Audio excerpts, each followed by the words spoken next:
नमस्कार, स्वागतम। आज एक ऐसे प्रयोग की चर्चा करेंगे जिसमें हम अपने आप को एक बिल्कुल नए रूप में देखेंगे।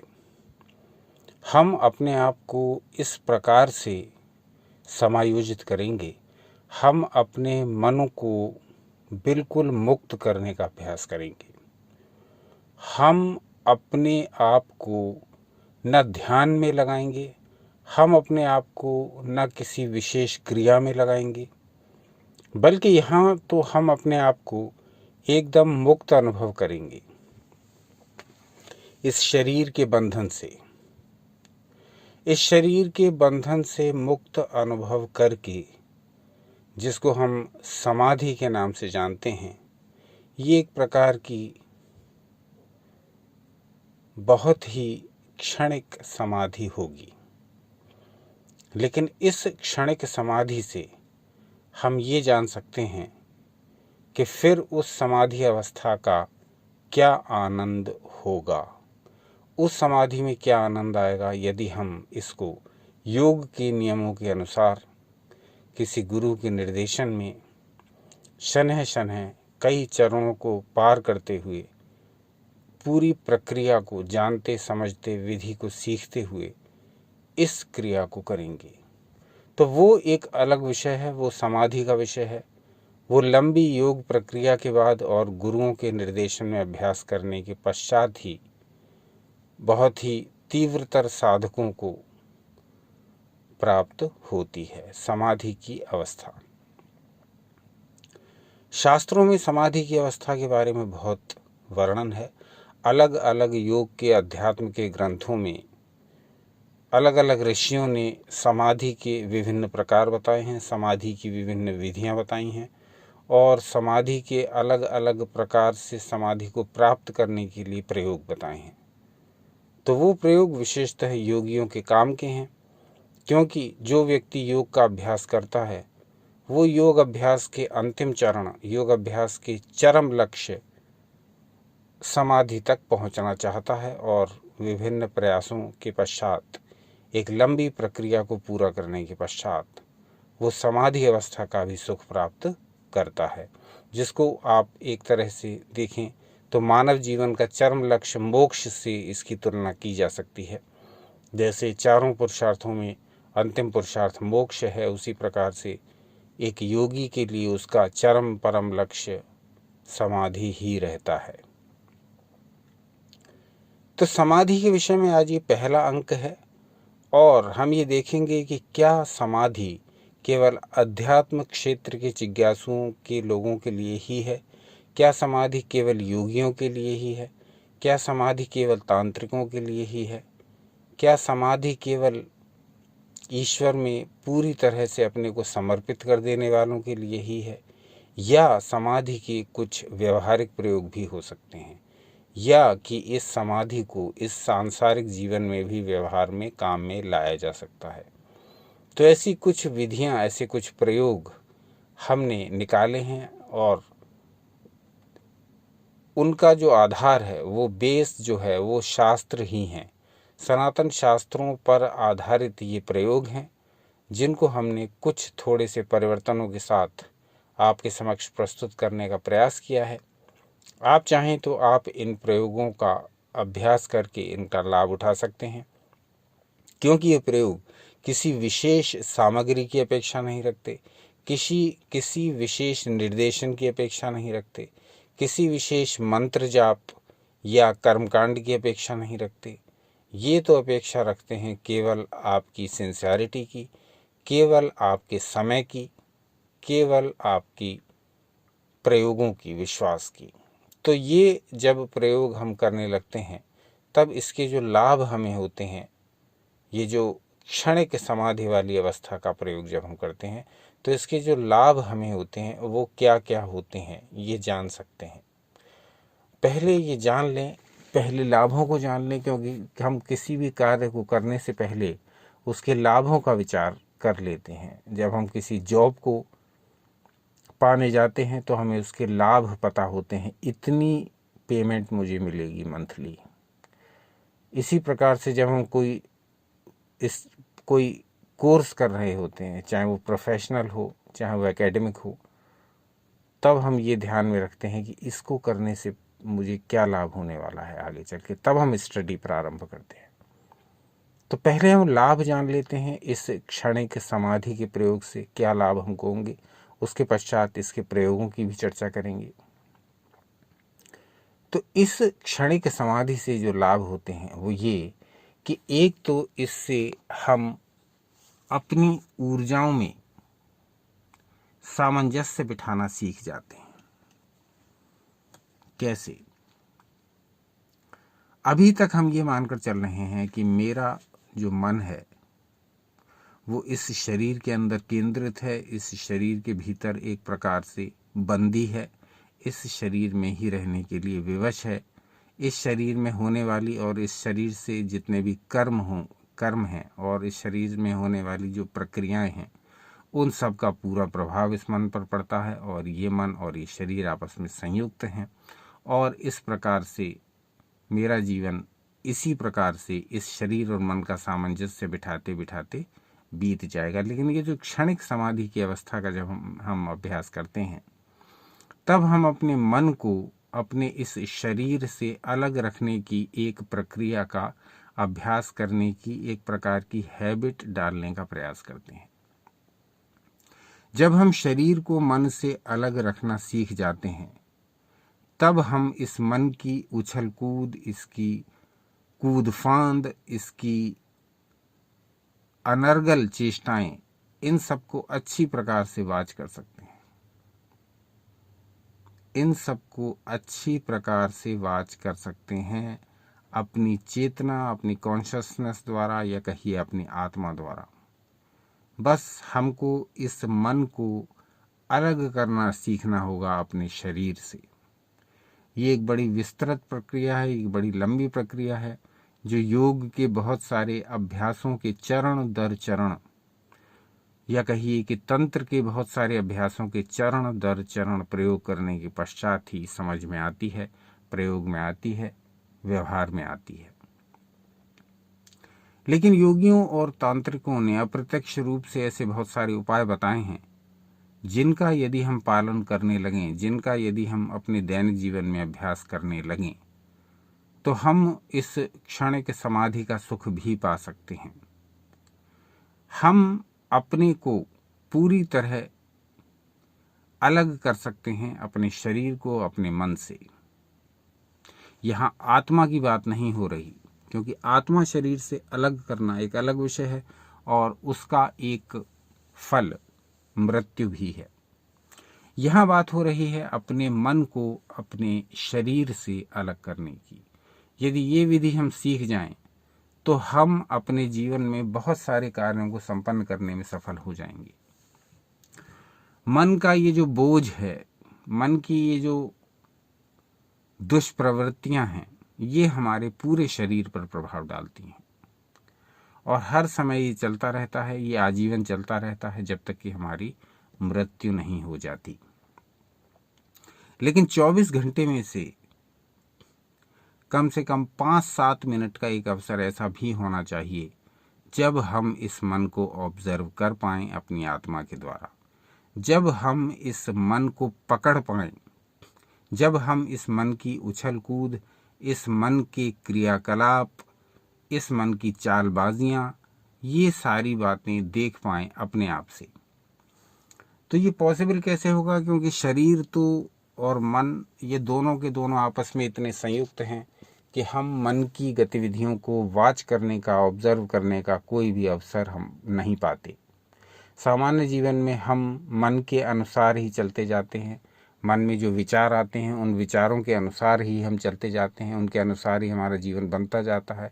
हम वैसे ही खाते हैं, वैसे ही पीते हैं, वैसे ही लोगों के साथ रहते हैं, वैसे ही आदतें बना लेते हैं, वैसे ही दिनचर्या हो जाती है और वैसा ही जीवन चरण दर चरण चलता हुआ फिर हमें अपने अपने लक्ष्यों की ओर ले जाता है। तो ये एक मन एक ऐसा विषय है जो शरीर के साथ पूरी तरह से संयुक्त है, जुड़ा हुआ है और हम ये कल्पना भी नहीं कर पाते अपने सामान्य जीवन में कि कभी हम इस मन को ऑब्जर्व भी कर पाएंगे, कभी हम इस मन की कलाकारी को किसी दूसरे के द्वारा देख भी पाएंगे। हालांकि वो दूसरा है हमारे अंदर ही। अपनी आत्मा के द्वारा मन की जो उछल कूद है, अपनी आत्मा के द्वारा जो मन के क्रियाकलाप हैं, जो कार्य व्यवहार हैं, उनको देखना, उनको विचारना, उन पर दृष्टि रखना, ये संभव बनाती है क्षणिक समाधि की वो कला, जिसको हमारे योगियों ने और हमारे तांत्रिकों ने अप्रत्यक्ष रूप से हमें बताया था। धीरे धीरे हम इस क्षणिक समाधि को सीखेंगे और फिर इस क्षणिक समाधि को कैसे कैसे समय बढ़ा करके एक विस्तृत समाधि तक ले जाया जा सकता है, ये सब भी चर्चाएं हम करेंगे। लेकिन ये करेंगे तभी जब आप समाधि के इस विषय में रुचि दिखाएंगे अपने कमेंट्स द्वारा। तो अपने कमेंट्स द्वारा बताइए कि समाधि के इस विषय को, जो कि अत्यधिक रोचक है और अत्यधिक व्यवहारिक है, कि क्या हम आगे जारी रखें अथवा नहीं। यदि आप इसका समर्थन करेंगे जारी रखने का, तो एक के बाद एक इस विषय पर शास्त्रोक्त वीडियोस बनाएंगे, जिनमें उन विधियों की चर्चा करेंगे जिसके द्वारा आप अपने मन को अच्छी प्रकार स्वयं ही ऑब्जर्व करके उससे मनचाहा कार्य ले सकते हैं। ये जो समाधि की, क्षणिक समाधि की अवस्था है, इस प्रयोग को, इस विधि को छोटा समझने की या सरल समझने की या एक सामान्य प्रयोग समझने की भूल बिल्कुल ना करें, क्योंकि यह प्रयोग आधार है हमारे समस्त मैनिफेस्टेशंस का, हमारे समस्त विजुअलाइजेशंस का, यानी जितनी भी हमारी समस्त अफर्मेशंस का, यानी जितनी भी प्रक्रियाएं जिनकी कल्पना आधुनिक मनोविज्ञान करता है जीवन को उन्नत बनाने के लिए, वो सारी इसमें सम्मिलित हैं। क्षणिक समाधि की एक ऐसी प्रक्रिया है ये, जिसको हम ठीक से समझ लें, जान लें, पहचान लें और व्यवहार में ले आएं, तो ये हमारे जीवन को पूरा का पूरा फिर परिवर्तित करने वाली सिद्ध होती है। हम अपने मन को जब अलग करना अपने शरीर से सीखते हैं, तो इसमें बहुत सारे चरण आते हैं। वो अलग अलग वीडियोस में हम उन चरणों की भी चर्चा करेंगे। आज के वीडियो में हम ये समझेंगे कि उस प्रक्रिया का पहला चरण क्या है, वो सिंपलेस्ट फॉर्म क्या है, जिसके द्वारा आप अपने शरीर और मन को अलग अलग करके देख सकते हैं। आप कहना तो उपदेश देना होगा, कहना चाहिए कि हम अपने मन और शरीर को अलग अलग करके देख सकते हैं। बहुत ही रोचक प्रयोग है ये, बहुत ही विस्तृत, बहुत ही दुर्लभ प्रयोग है ये, और योगियों और तांत्रिकों ने सांकेतिक ढंग से इसको बताया है, अपने शिष्यों को मौखिक रूप में इसे बताया है, और कई ग्रंथों में इस से संबंधित दिशा निर्देश मिलते हैं, परंतु वे अस्पष्ट हैं, परंतु वे इनडायरेक्ट हैं। क्योंकि प्रत्येक व्यक्ति ऐसे विषयों में जो कि बहुत दुर्लभ हैं, उनमें रुचि नहीं रखता। प्रत्येक व्यक्ति को चमत्कार की आशा रहती है। मैंने ये आसन इतने दिन कर लिया तो मुझको ये लाभ हो जाएगा, मैंने वो आसन उतने दिन कर लिया मेरा वेट लॉस हो जाएगा, ये आसन मैंने इतने दिन कर लिया मेरा दुबलापन दूर हो जाएगा, ये आसन इतने दिन कर लिया मेरे रक्त में लाल कण बढ़ जाएंगे, ये प्राणायाम इतने दिन कर लिया मेरी ये बीमारी दूर हो जाएगी, ये ध्यान इतने दिन कर लिया मेरा मस्तिष्क स्ट्रांग हो जाएगा, मेरी मेमोरी, मेरी कंसंट्रेशन की पावर बढ़ जाएगी, मैं परीक्षा में सफलता प्राप्त कर लूँगी। इस तरह से हमने योग और अध्यात्म को और तंत्र को भी लाभ का एक पैमाना दे दिया है। उसी मीटर पर, उसी स्केल पर हम योग, तंत्र और अध्यात्म को कस रहे हैं, जबकि ये है उससे बहुत ऊंचे की चीज़, बहुत आगे की चीज़। ये एक ऐसी चीज़ें हैं, ये एक ऐसी विधियां हैं, ये एक ऐसी प्रक्रियाएं हैं जो ऋषियों ने हजारों वर्षों तक अनुसंधान करके अपने शरीर पर सिद्ध की हैं, और वो खजाना उन्होंने ज्यों का त्यों हमको प्रदान भी कर दिया है। पर अब हम उस बात को ढंग से डिकोड ही ना कर पाएँ, तो इसमें गलती ऋषियों की नहीं, गलती पूरी हमारी ही है। हम यदि हर बात को केवल और केवल लाभ की कसौटी पर कस के देखेंगे और केवल अपने लाभ के लिए हर प्रयोग को करने लगेंगे, तो फिर हमारा ध्यान सारा उस लाभ में अटका रहेगा, और जो 100% लाभ हमें मिलने थे उसकी जगह मात्र 10% लाभ ही हमें मिलेंगे, क्योंकि हमारा सारा फोकस लाभ पर रहेगा। यदि हमारा सारा फोकस प्रयोग पर रहे, तब हमें वो प्रयोग अनंत गुना लाभ भी दे सकता है। बिन मांगे मोती मिले, मांगे मिले न भीख। तो यदि लाभ की आशा से कर्म करेंगे तब लाभ थोड़ा सा मिलेगा, और लाभ की आशा रहित कर्म करेंगे तो फिर लाभ अनंत गुना मिलेगा। कई बार आपने अपने स्वयं के व्यवहारिक जीवन में भी देखा होगा कि किसी भी काम को आप बिना लाभ की आशा से, यदि वो काम आपको रुचिकर ही लगता है, वो आपकी हॉबी है, पैशन है, आप उसे करते ही जा रहे हैं, करते ही जा रहे हैं, करते ही जा रहे हैं। प्रारंभ के कई वर्षों में आपको कोई लाभ नहीं हो रहा, लेकिन एक समय ऐसा आया कि जब वही आपकी हॉबी, वही आपका पैशन आपको पर्याप्त धन देने लगा। तो शुरुआत में, प्रारंभ में तो आपने ये आशा नहीं की थी कि ये चीज़ मुझे धन देगी, वो केवल आपने इसलिए की थी कि वो करना आपको अच्छा लगता है, वो आपका पैशन है, आपकी प्रेरणा है, तो उसको आप करते चले गए। समय बीतने के पश्चात एक समय ऐसा आया कि वही आपका पैशन, आपकी प्रेरणा, आपकी हॉबी आपको फिर वो धन भी देने लगी। वही अध्यात्म के साथ है। प्रारंभ में ही लाभ को देखते हुए लेकर के चलेंगे तो फिर किसी भी प्रयोग से उतना लाभ आपको नहीं होगा। लेकिन प्रारंभ में जब आप केवल उस प्रयोग, उस विधि, उस एनर्जी की ओर ध्यान देंगे जो आप कर रहे हैं, तब फिर आपको वहाँ से फिर नई नई ऐसी ऐसी संभावनाएं दिखती चली जाएंगी जिनके बारे में आपने सोचा भी ना होगा कि क्या इससे ये भी हो सकता है। ऐसी ही है ये क्षणिक समाधि का प्रयोग, जिसको बिल्कुल भी साधारण, बिल्कुल भी सरल यदि हम समझ करके भी प्रयोग करें तो भी हमारे लिए अनंत संभावनाओं के द्वार खोलेगी। कारण कि फिर हम अपने मन से मनचाहा कार्य ले पाएंगे। इसकी उच्छृंखलता पर, इसकी हड़बड़ी पर, इसके विरोधाभासों पर, इसके मनमानेपन पर हमारा पूरा वश होगा, पूरा नियंत्रण होगा, क्योंकि तब हम इसको अपने शरीर से बाहर देख पाएंगे। अभी तक होता यह है कि हम अपने मन को अपने शरीर के भीतर ही अनुभव करते हैं, और इस प्रकार की जो विचार मन में उठते हैं वो सब उसी के अनुसार हमारा शरीर और जीवन ढलने बनने लगता है। इतनी सारी चर्चा करनी इसलिए आवश्यक थी कि आप पहले इस प्रयोग को पूरी तरह समझें। ये प्रयोग किस लिए बनाया गया है, इस प्रयोग से क्या क्या लाभ होने वाला है, इस बात को स्पष्टतया समझे बिना यदि मैं इसको 2 मिनट के वीडियो में कन्वर्ट कर दूं, एक शॉर्ट्स जैसा बना दूं, तो उस प्रकार से आप इस प्रयोग को कर लें तो फिर ना आपको ये पता लगेगा ये प्रयोग हम क्यों कर रहे हैं, और ना आपको इस प्रयोग के बारे में पूरी बेसिक जानकारी हो पाएगी। किसी भी बात की बेसिक जानकारी हुए बिना यदि हम किसी भी कार्य को करने लगें तो वो कार्य हमें कहाँ तक पहुँचा सकता है, ये तो आप अपने व्यवहारिक जीवन में ही जानते हैं। इतनी सारी बातें क्षणिक समाधि के बारे में बताई। अब ये क्षणिक समाधि जो है वो हम करेंगे, परंतु करेंगे शास्त्रों के प्रकाश में ही। जैसा कि इस चैनल का नियम ही है कि शास्त्रों के प्रकाश में ही सभी बातों को आपके समक्ष रखा जाता है, और शास्त्रों के द्वारा ही आपको कोई भी प्रयोग बताया जाए वो बताया जाता है, क्योंकि कोई भी प्रयोग हमारे मन से उपजा नहीं है, क्योंकि उसके पीछे कहीं ना कहीं रहता शास्त्र ही है। तो आपकी स्क्रीन पर एक श्लोक प्रदर्शित हो रहा है, इसको अच्छी प्रकार देखिए। महर्षि घेरंड ने इसको लिखा है, या बताया होगा अपने शिष्यों के लिए, क्योंकि घेरंड उवाच कहा गया है यहाँ, तो घेरंड जी ने, घेरंड ऋषि ने कहा।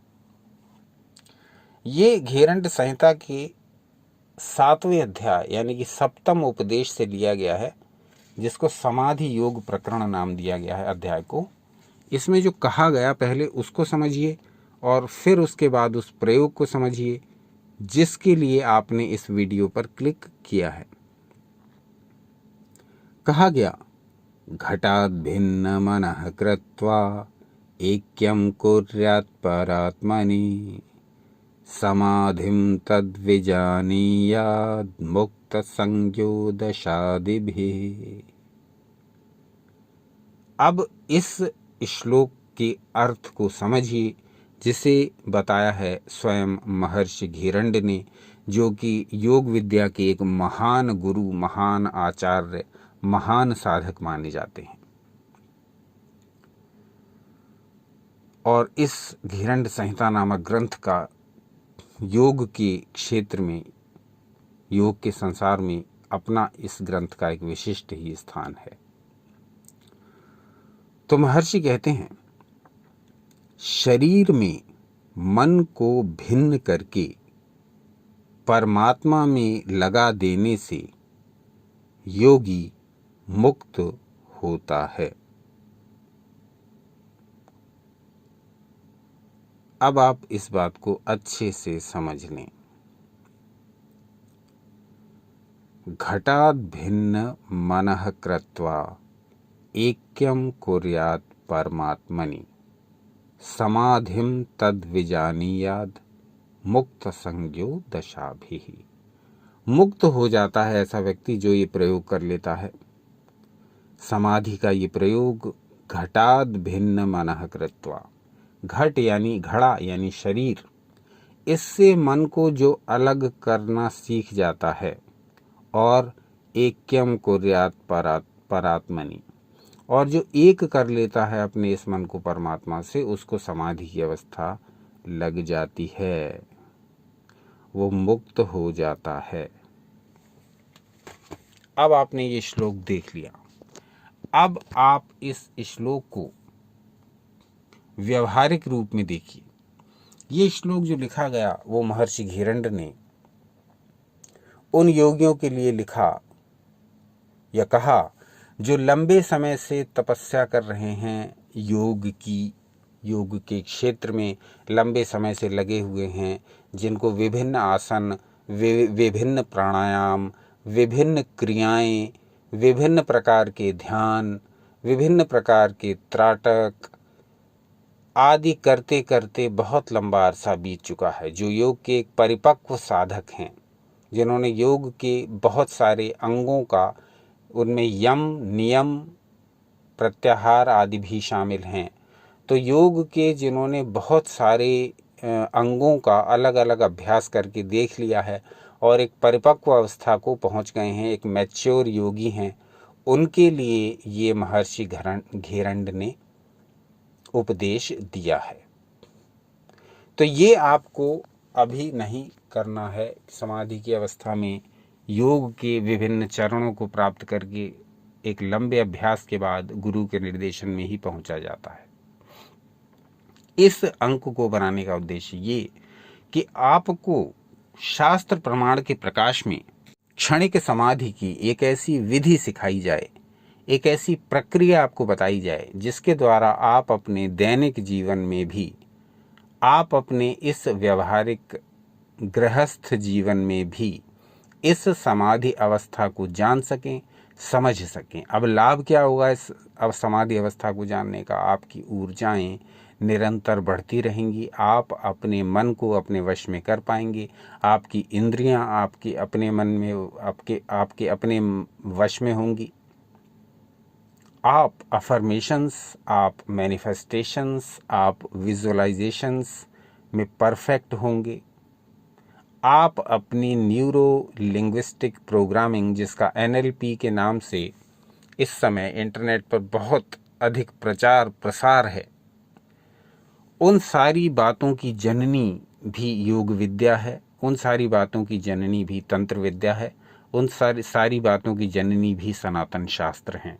यहाँ ऐसे ऐसे प्रयोग दिए गए हैं कि आप अपने मन को सुपर चार्ज कर सकते हैं, आप अपने मन को अत्यंत शक्तिशाली बना सकते हैं। और मन ही क्यों, आप अपने चक्रों को, आप अपनी अन्य ऊर्जाओं को, आप अपने प्राणों को पूरी तरह से रिचार्ज कर सकते हैं, रीप्रोग्राम कर सकते हैं। ऐसे बहुत सारे नियम हमने देखे, पढ़े, सुने और प्रयोग किए हैं। आप कहेंगे तो सेल्फ रिचार्ज की जो टेक्निक्स हैं, जो वेदों में और वेदांगों में दी हुई हैं, उन सब को आपके समक्ष प्रमाण सहित प्रस्तुत करेंगे, जिससे कि आप अपने शरीर, मन, प्राणों को रिचार्ज करने की तकनीक सीखें, वह भी स्वयं अपने आप घर बैठे, बिना किसी गुरु के अनुगमन किए और बिना किसी प्लेटफार्म पर फीस दिए। सारे ये जो प्रयोग हैं आप शास्त्रों के निर्देशन में अपने घर पर स्वयं ही कर सकते हैं। ऐसे सरल, ऐसे कम समय लेने वाले, ऐसे बहुत अधिक प्रभावशाली प्रयोगों की भरमार है हमारे सनातन शास्त्रों में। धीरे धीरे करके सेल्फ रिचार्ज की वो सभी तकनीक आपके समक्ष प्रस्तुत करेंगे।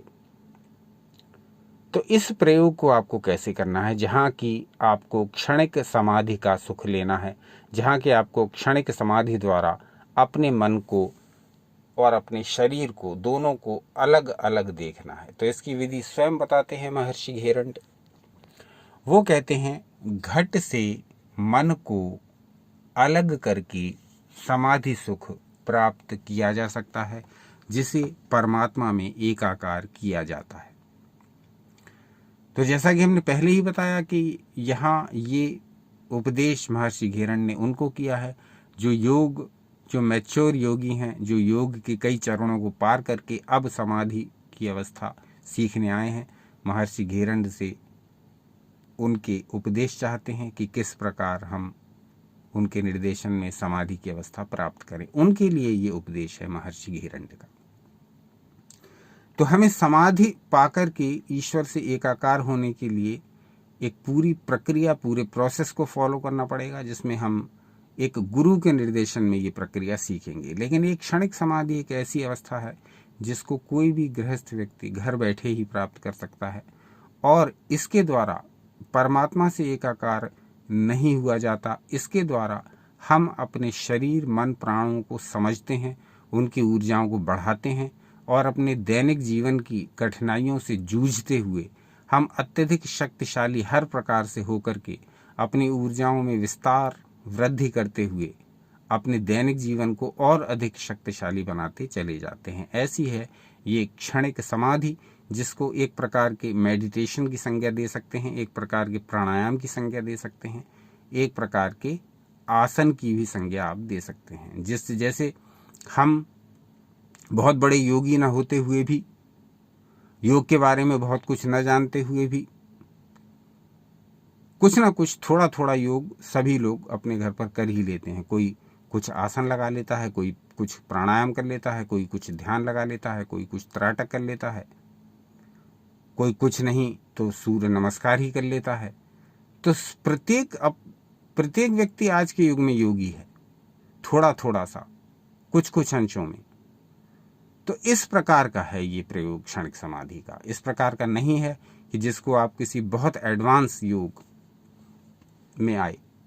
एडवांस योग में जो अभ्यास आते हैं उनको तो किसी गुरु के निर्देशन में ही किया जाता है, लेकिन क्षणिक समाधि का ये जो प्रयोग है, इसको कोई भी व्यक्ति आसानी से अपने घर पर ही कर सकता है, और इस क्षणिक समाधि के सुख लाभ से वो अपनी ऊर्जाओं में वृद्धि करता हुआ अपने दैनंदिन जीवन में निरंतर उन्नति कर सकता है। क्योंकि जब हमारी प्रत्येक प्रकार की ऊर्जाओं में वृद्धि होगी तो हम इस संसार के सारे कार्यों को अत्यधिक कुशलता से संपन्न कर पाएंगे। ऐसी है ये क्षणिक समाधि की विधि, जिसके बारे में इतनी विस्तृत चर्चा करने की आवश्यकता ये कि आप इसके एक एक पहलू, एक एक पक्ष को समझें।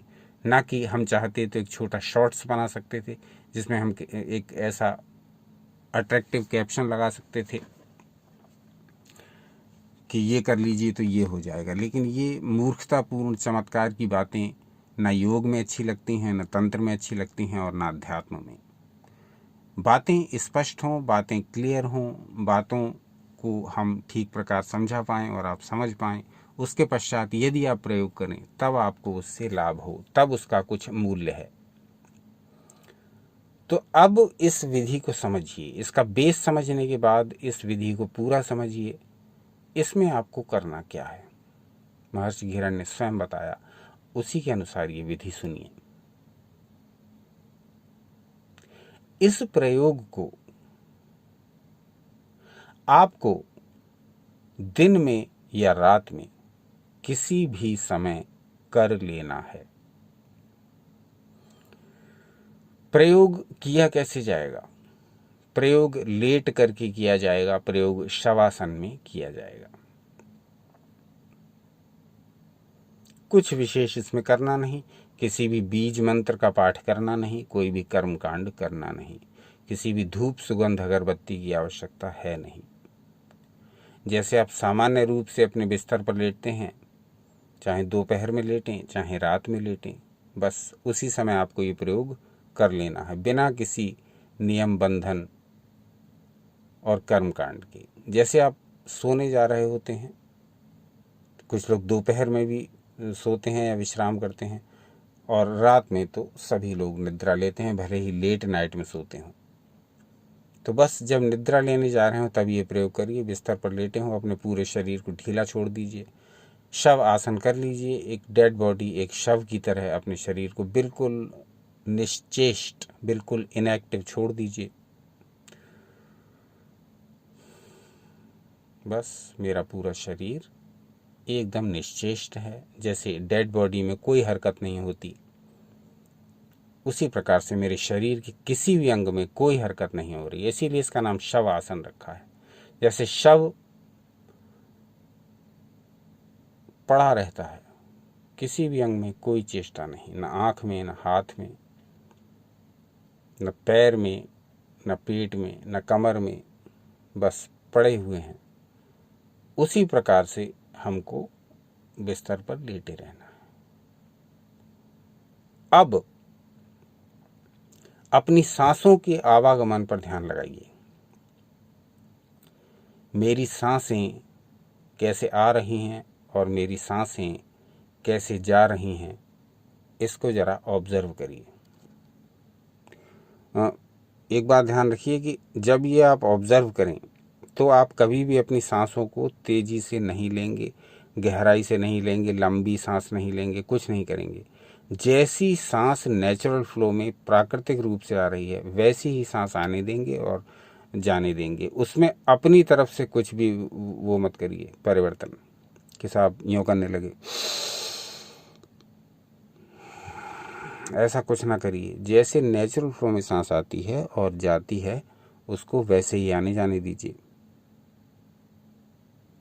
साउंड हो रहा है तो साउंड होने दीजिए, साउंड नहीं हो रहा है, बिल्कुल चुपचाप सांस आ जा रही है तो उसको वैसे ही आने दीजिए। चले वातम चलम चित्तम निश्चले निश्चलम भवेत, योगी स्थाणुत्वमाप्नोति ततो वायुम निरोधयेत। इस वायु के चंचल होने से मन चंचल और इस वायु के स्थिर होने से मन स्थिर हो जाता है। ये वायु और मन, ये दोनों एक दूसरे के अन्योन्याश्रित हैं, ये दोनों एक दूसरे पर डिपेंड हैं। इंटरडिपेंडेंसी है इन दोनों में, वायु में और मन में। तो जब थोड़ी देर अपनी वायु यानी प्राणवायु यानी सांसों को ऑब्जर्व करेंगे मन द्वारा, तो ये मन और ये वायु ये दोनों स्थिर हो जाएंगे, यानी चंचलता इनकी समाप्त हो जाएगी। मन जो अब इधर उधर भटक रहा था, दौड़ रहा था, पास्ट की बातें दिखा रहा था, फ्यूचर की दिखा रहा था, प्रेजेंट की चिंताएं बता रहा था, वो सब समाप्त। बस थोड़े से मिनट लगेंगे इसमें, थोड़ी देर सांसों को ऑब्जर्व करिए। अब आप अपने भीतर मन की कल्पना करिए, जो मन एक बिंदु के रूप में आपके आज्ञा चक्र में स्थित है, दोनों भौहों के मध्य में, भ्रू मध्य में एक पॉइंट के रूप में इसकी कल्पना करिए। चाहे वो काला बिंदु हो, चाहे वो लाल बिंदु हो, चाहे वो पीला बिंदु हो, चाहे वो नीला बिंदु हो, चाहे वो हरा बिंदु हो। ये बिंदु मन रूप है जो मेरे भ्रू मध्य में, भौहों के बीच में स्थित है, एक पॉइंट के रूप में। क्योंकि मन की कोई ना कोई स्थूल कल्पना हमें करनी होगी, तभी हम इस प्रयोग को कर पाएंगे। अब ये पॉइंट जो है इसको 1-1.5 मिनट तक निहारिए। ये मेरा मन है।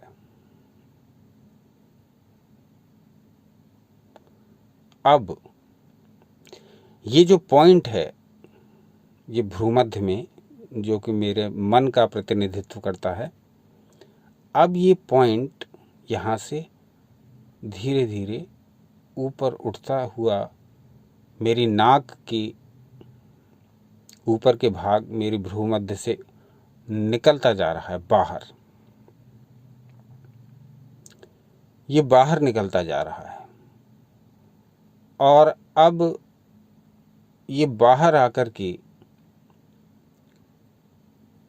कहीं अलग नहीं गया है, बल्कि मेरे ये जो भ्रूमध्य का स्थान है जहाँ से ये निकला था, ठीक उसी सीध में लगभग 1 अंगुली दूर ये स्थिर हो गया है। यानी ये मेरे भ्रूमध्य से तो निकल गया है, परंतु ये अधिक दूर न जाकर के ये केवल मेरी भौं से थोड़ी दूर पर रुक गया है। लेकिन ये मन मेरे भ्रूमध्य से बाहर हो चुका है, मेरे शरीर से बाहर हो चुका है।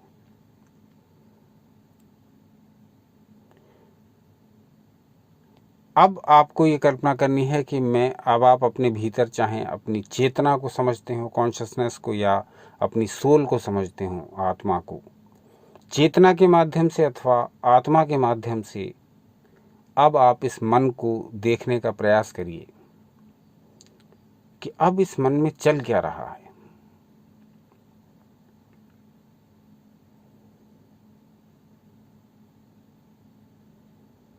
वो विचार जो भीतर चल रहे थे, अब वो इस पॉइंट में जो कि बाहर दिखाई दे रहा है दृष्टिगोचर होने शुरू होंगे, चाहे वो चित्रों के रूप में हों, चाहे वो शब्दों के रूप में हों। और कुछ दिन निरंतर अभ्यास से आप इनको स्पष्ट देख पाएंगे। बस बिना किसी जजमेंट के उन विचारों को, उन चित्रों को, उन फिल्म रील्स को बस देखते ही जाना है, मन में चल क्या रहा है। अब ये आपको मन के अंदर नहीं, शरीर के अंदर नहीं इमेजिन करना है, ये बाहर दिखाई देने लगेगा आपको अपनी दोनों आंखों के माध्यम से।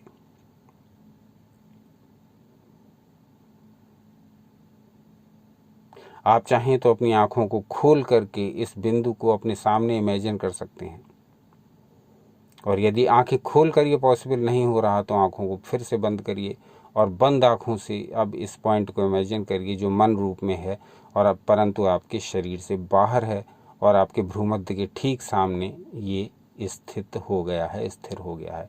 इसी पॉइंट के भीतर क्या क्या चल रहा है, इसको आज के परिवेश में देखने का प्रयास करिए। वर्तमान में इसके अंदर क्या क्या विचार आ रहे हैं।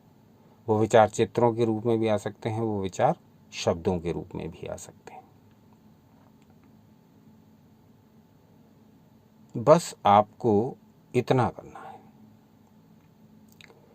इस अभ्यास के बहुत सारे चरण हैं, उन चरणों में फिर एक एक करके आगे बढ़ा गया है और फिर इस प्रयोग को विस्तार दिया गया है, क्षणिक समाधि के प्रयोग को।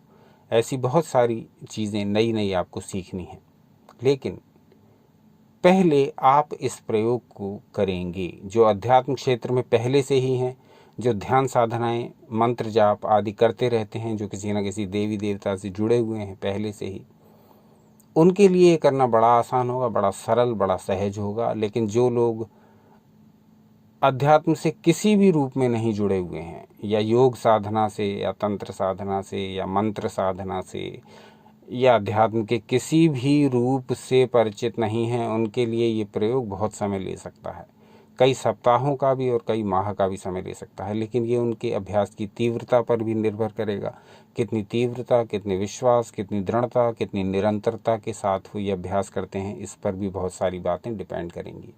हो सकता है कि जो व्यक्ति अध्यात्म से बिल्कुल न जुड़ा हो, वो निरंतर तीव्रता से और दृढ़तापूर्वक अभ्यास करता हुआ उस व्यक्ति से पहले इस प्रयोग का लाभ उठा ले, जो व्यक्ति सालों से अध्यात्म से जुड़ा हुआ है। तो ये तो अपने अपने प्रयोग पर, अपने अपने अभ्यास पर निर्भर करेगा कि आप इस प्रयोग को कितना, कैसे और किस प्रकार से करके इसका पूरा लाभ उठा पाते हैं। ये निश्चित मानिए कि क्षणिक समाधि का प्रयोग जो पर्याप्त रूप से ठीक विधि समझ करके पूरी प्रक्रिया से सीख लेता है और करता है, तो वो अपने जीवन को स्वयं ही परिवर्तित करने में सक्षम होता है, समर्थ होता है, सफल होता है।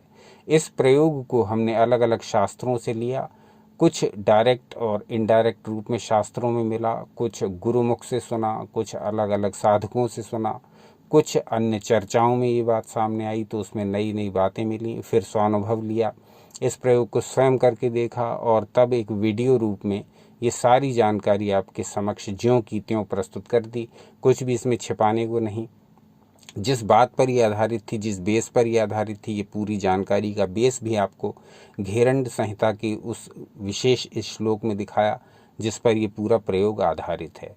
तो इन सब के करते करते वीडियो की जो ड्यूरेशन है वो बहुत अधिक हो गई, लेकिन यदि आप किसी भी बात को पर्याप्त रूप से समझना चाहें तो आपको फिर उसके विस्तार में जाना ही होता है। यदि ये ना होता तो आज सनातन शास्त्रों में हजारों पृष्ठों का साहित्य क्यों होता, ऋषियों को हर बात को इतना विस्तार में क्यों लिखना पड़ता, क्यों इतने उपनिषद होते, क्यों 4 वेद होते, क्यों अनगिनत शास्त्र होते।